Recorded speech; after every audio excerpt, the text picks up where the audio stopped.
വിമല ടീച്ചറുടെ number. Hello hello, Vimala ടീച്ചറുടെ number അല്ലേ? അതെ, ഞാൻ മോളാണ്.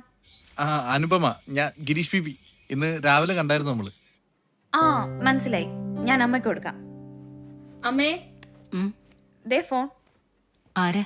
അമ്മയുടെ ഒരു സ്റ്റുഡന്റാ, ഗിരീഷ് പി. ഹലോ ടീച്ചറെ, പിയാ? എങ്ങനെയുണ്ട് മോനെ, സുഖാണോ? ഓ അതെ ടീച്ചറെ, ഞാൻ ഇന്നലെ രാത്രിയാണ് എത്തിയത്. രാവിലെ സ്റ്റുഡിയോയിൽ വെച്ച് അനുവിനെ കണ്ടായിരുന്നു. അനുവിനെ കണ്ടിരുന്നോ? അവളൊന്നും പറഞ്ഞില്ലല്ലോ. അതെ, നമ്മുടെ ആശയുടെ സ്റ്റുഡിയോയിൽ വെച്ചിട്ട്. അവിടെ വെച്ച് അനുവിന്റെ കല്യാണം മുടങ്ങിയ കാര്യമൊക്കെ അറിഞ്ഞിരുന്നു ടീച്ചറെ. അതിന്റെ ഒരു വിഷമം അയാളുടെ മുഖത്തുണ്ടായിരുന്നു. ഇനിയും നല്ല ആലോചനകൾ വരും, അത്രേ ഉള്ളൂ. ഞാനൊരു ആലോചനയുടെ കാര്യം പറയാൻ വേണ്ടിയാണ് വിളിച്ചത് ടീച്ചറെ. ആർക്കു വേണ്ടിയാ? എനിക്ക് വേണ്ടിയാ ടീച്ചറെ. എനിക്ക് അനുപമനെ കല്യാണം കഴിച്ചു തരാമോ? രാവിലെ സ്റ്റുഡിയോയിൽ വെച്ച് അനുവിനെ കണ്ടതും കല്യാണം മുടങ്ങിയതൊക്കെ ഒരു നിമിത്തമായിട്ടാണ് എനിക്ക് തോന്നുന്നത്. ടീച്ചറൊന്നും പറഞ്ഞില്ല. ഇതിനുള്ള മറുപടി ഞാൻ പറഞ്ഞാ മതിയോ?